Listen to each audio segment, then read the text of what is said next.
This is chapter 4 now, Matthew chapter 7, part 4 of this recording. Judge not, for ye be not judged, for with what judgment ye judge, ye shall be judged, and with what measure ye measure, ye shall be measured. And why beholdest thou the moth that is in your brother's eye, and consider not the beam that is in your own eye? How will you say to your brother, let me pull out the moth out of your eye, and behold, there is a beam in your own eye? Thou hypocrite, first cast out the beam out of your own eye, and then shall you clearly see to cast out the moth of your brother's eye. This is about objectiveness. It's basically saying to you, be objective, because like you're likely to not be objective. Of kind of reasons to be not objective, try to be objective when you talk to other people, to not be objective, and to be objective and to not like only look at what they are like, maybe not objective or wrong or something. Then and he says about like the judgment, that like whatever way you judge, you would be judged. I think that's quite straightforward. It's not, don't need much explaining. It's important, but I don't think you need explain. Don't think someone needs to.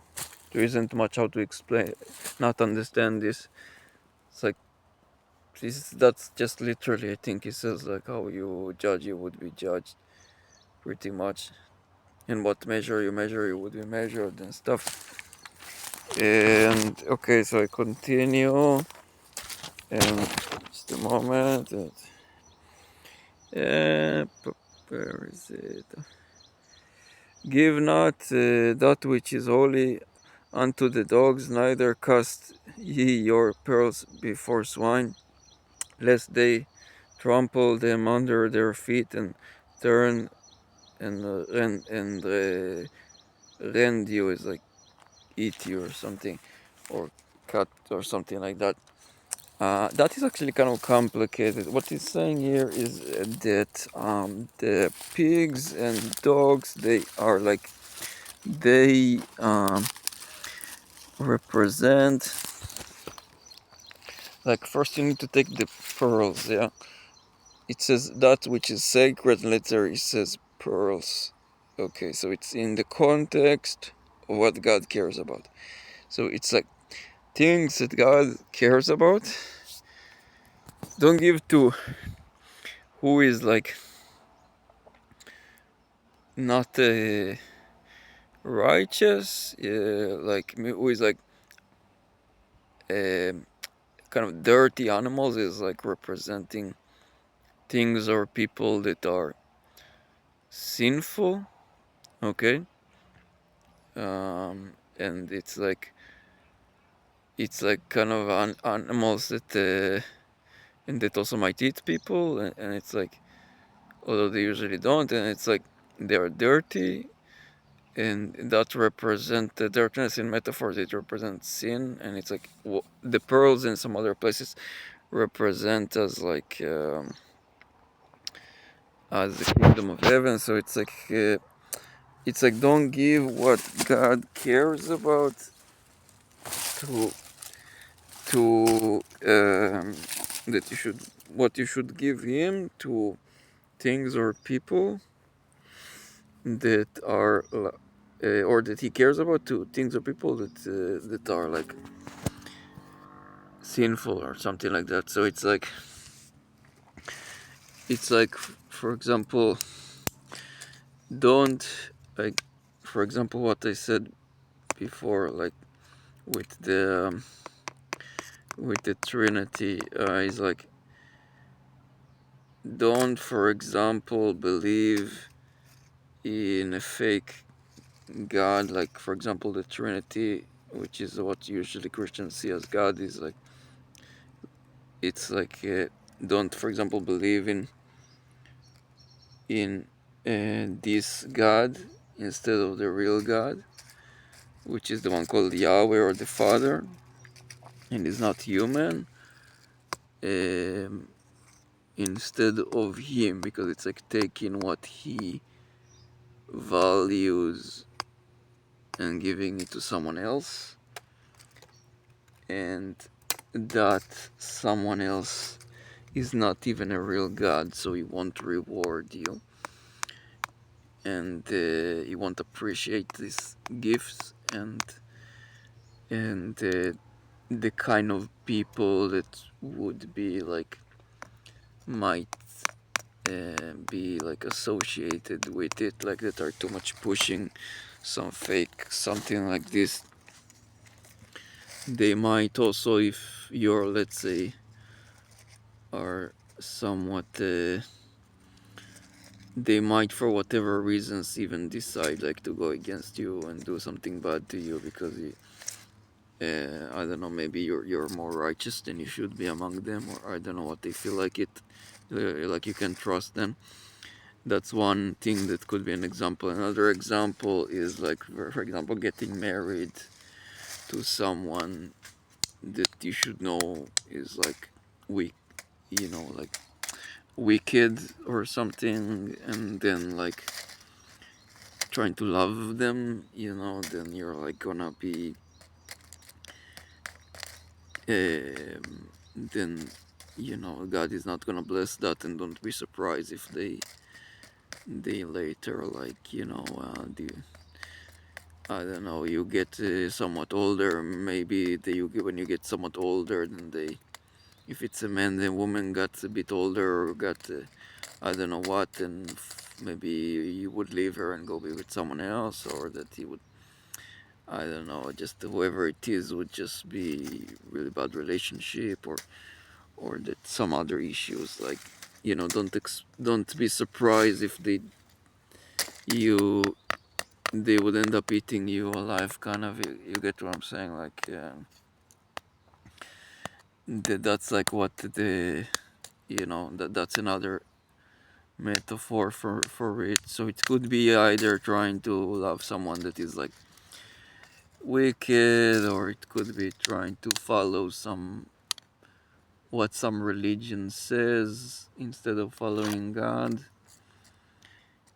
Um, for example, Muslims say that they follow God and Jesus, but they put Muhammad above him, and their God is not consistent with who God is. And in the case of the Christians, there is a Trinity, and there is some with the Catholics. They have the thing that they say that they are literally eating the flesh and blood of Yeshua every time they do mass, and there's all kind of issues. You don't trust any organized religion or anyone really, and only God, and be careful who you like too much get too close to and stuff, people and things like that. That's basically, I think, what he's saying with this saying of the don't give your what is sacred or your pearls to dogs and pigs, because they would like step on it and eat you. Um, Talking to people is supposed to be like more righteous or something, or potentially at least. Um, so that was verse 6 of chapter 7. Then ask and it shall be given you, seek and ye shall find, knock and it shall be open unto you. For every one that asketh receiveth, and he that seeketh findeth, and to him that knocketh it shall be opened. Or what man is there of you whom his son ask bread, and he shall give him a stone, or he ask for fish and give him a snake? And if he then, being evil, know how to give good gifts to your children, then how much will your Father in heaven that is good would give good things to you? Therefore all things whatsoever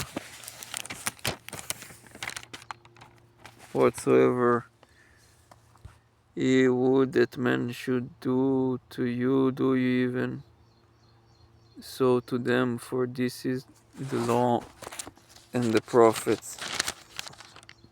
The moment. Uh,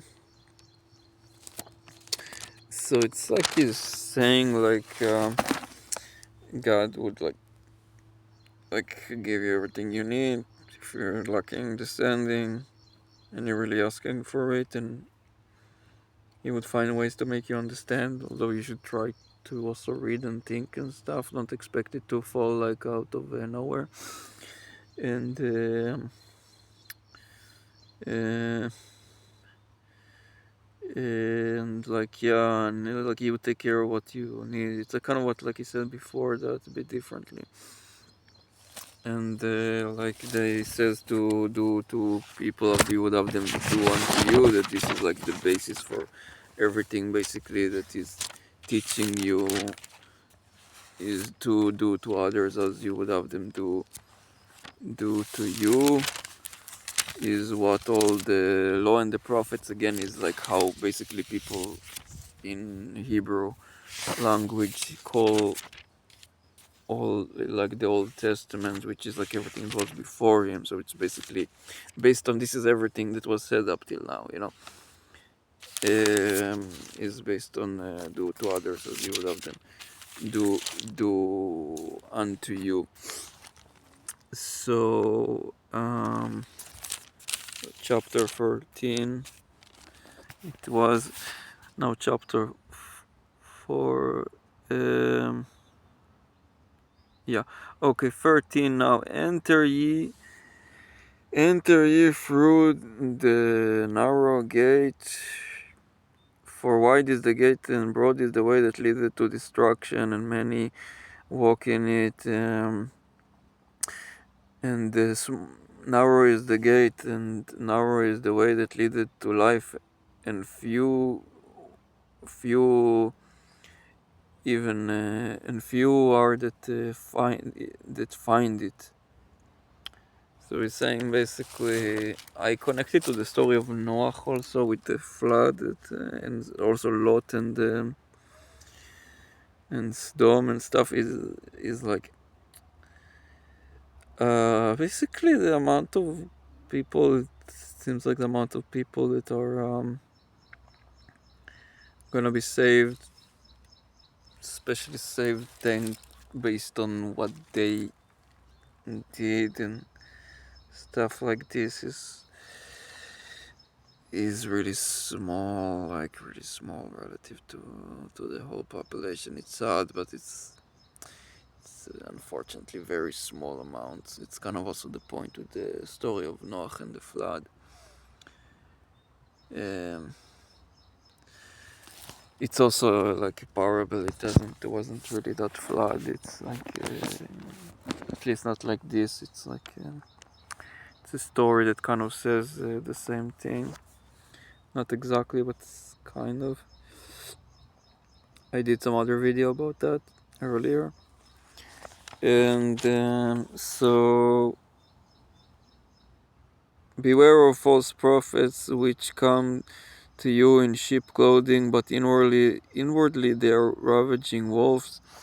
You shall know them by their fruits. Do men gather grapes from thorns, or figs from thistles? Is some other plant you don't want to try to gather grapes from. And even so, every good tree bring forth good fruit, but a corrupt tree bringeth forth bad fruit.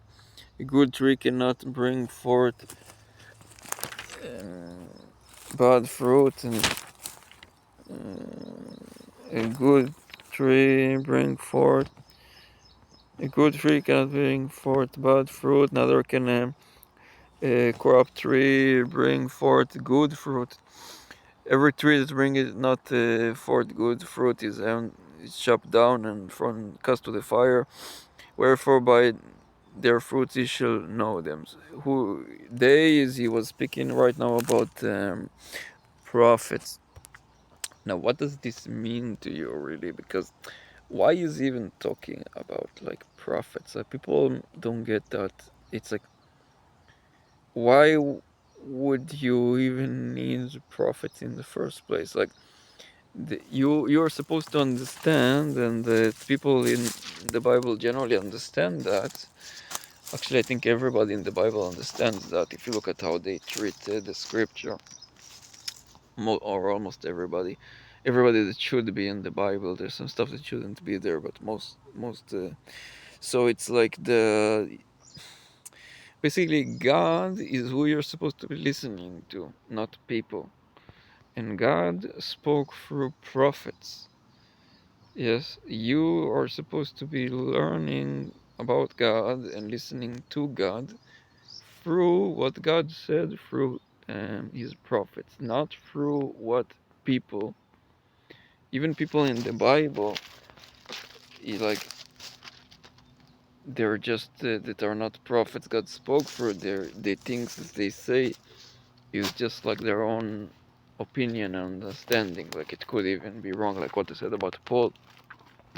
Even if they meant well, like for example, um, people take the what Solomon said.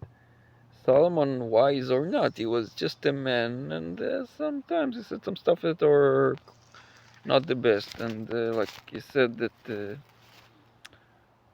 all is in vain, and that the righteous are toil for nothing, or something like that, and that everybody would die. It doesn't matter why. There's no point in like anything, the good or bad, they all die, and it's like all pointless, which is just really not correct thing to say.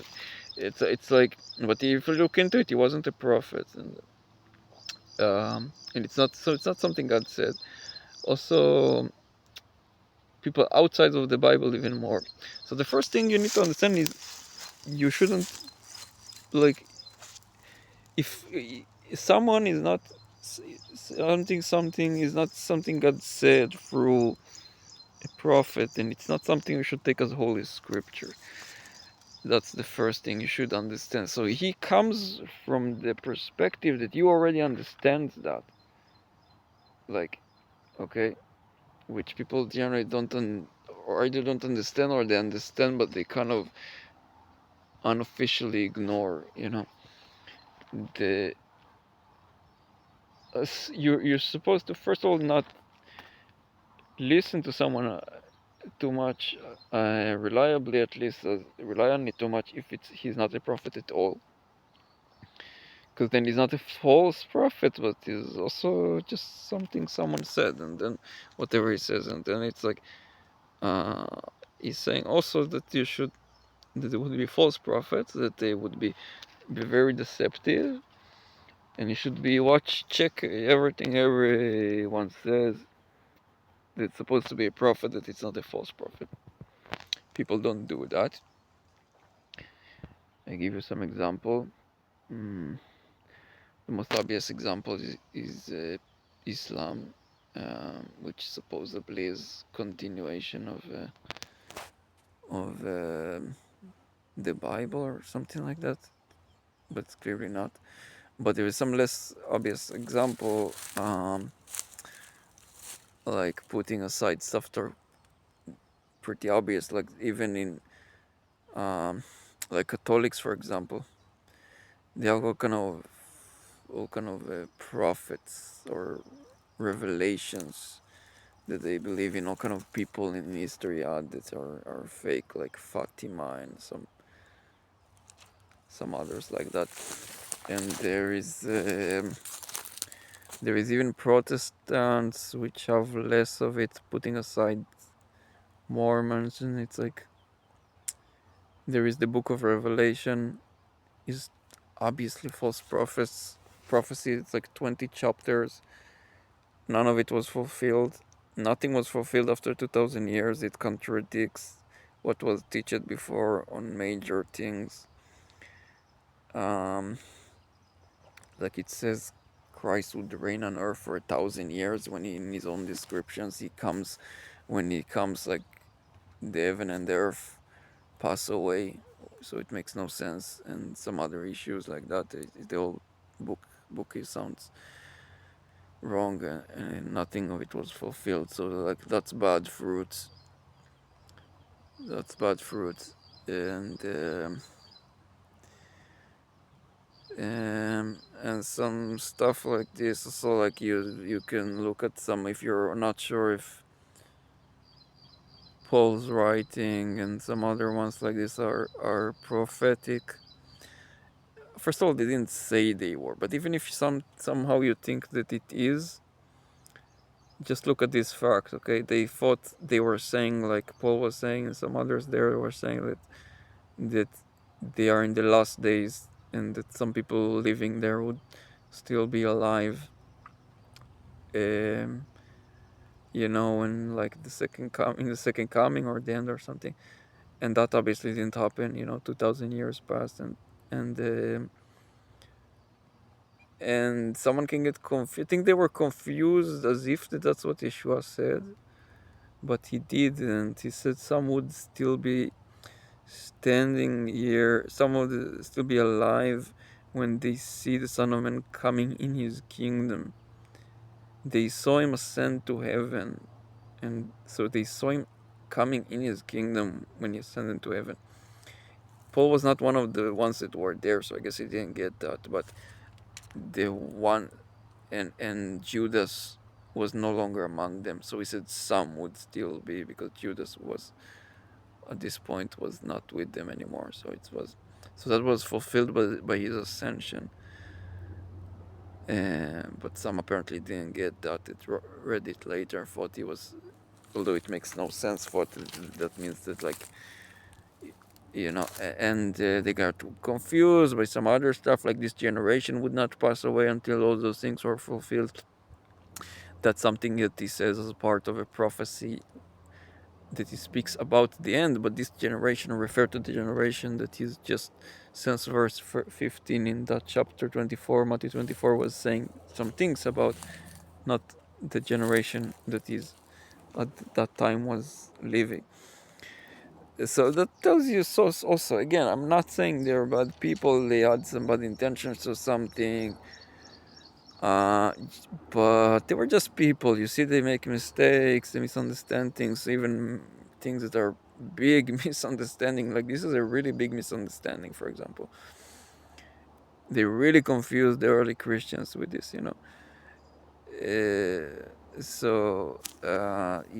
You should like only count on things that you can see through fulfillment of prophecy and connection between prophets and stuff like that. Only work with this as to build your understanding. Like for example, Ezekiel had some prophecies got fulfilled, but he also spoke about Daniel and Job, so it gives some legitimacy to them also. And Daniel spoke about Yeshua, and Yeshua spoke about him, and he spoke about a lot of other prophets. Only the prophets that their prophecies was fulfilled by them are legitimized by him, and he's legitimized by them. So there is some kind of you can build some line of legitimacy of true prophets by the fulfillment of the prophecies, and them also quoting each other and things like that. That gives legitimacy to most of the prophets in the Bible, like pretty much everybody in the Old Testament, with a bit of exception. But I think sons of Korah are probably an exception. There were, I think, some early false prophets, and some might see Solomon as prophet, but I'm not sure he even said that he was. So I think it's not correct to exactly say he was false prophet. He was just misunderstood. He just spoke in a way that someone might think he's a prophet, but was not. And like, so there is that, and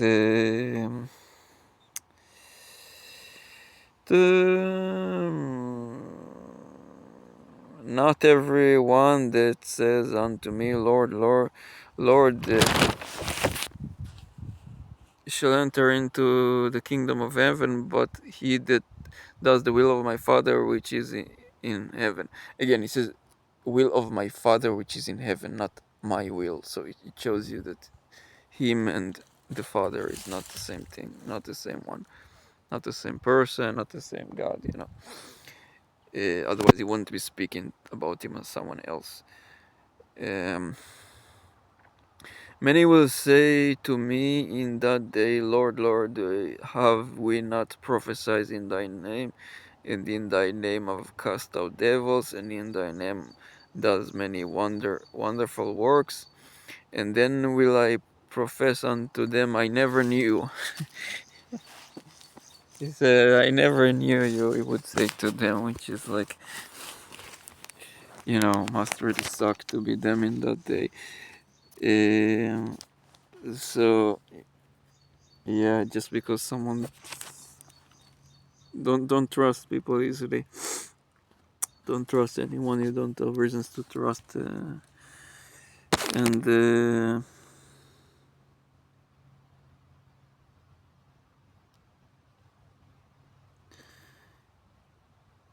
then I will profess unto them, I never knew you. Depart from me, ye that work iniquity.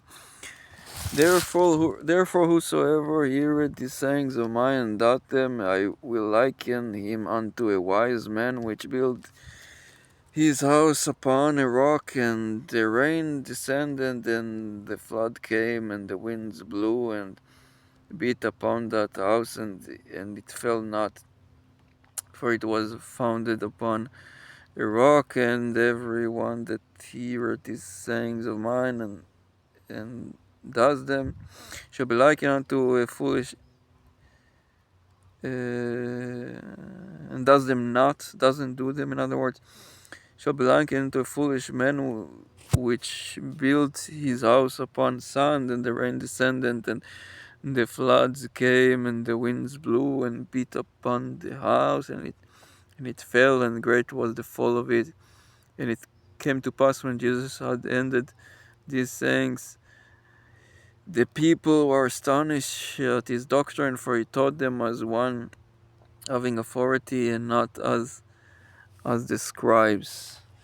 So yeah, he taught serious sermon. This as you can get it, and it was good sermon, and very important. Basically, if you actually do everything written here, you're saved, and you go to heaven, and also the ending is saying, that's what he's saying in the ending. He says, who listen to this and does that is like, he won't fall, and his house won't fall on him, and whatever. That's and if you who doesn't is like it would.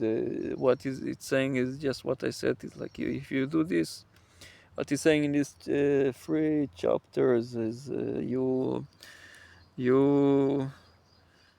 then you're basically doing well. You should listen to everything else also, but that is like, if you actually do this, then then you're saved. And if you don't, you don't. Well, you might be somehow saved anyway, but it's like you at least can count on it. And I'm not gonna say who is saved and who is not, but that's how he says it when about the house falling. Then it's like that's what it sounds like anyway. So yeah, better do that. That was the end of the sermon. I hope someone actually hears this.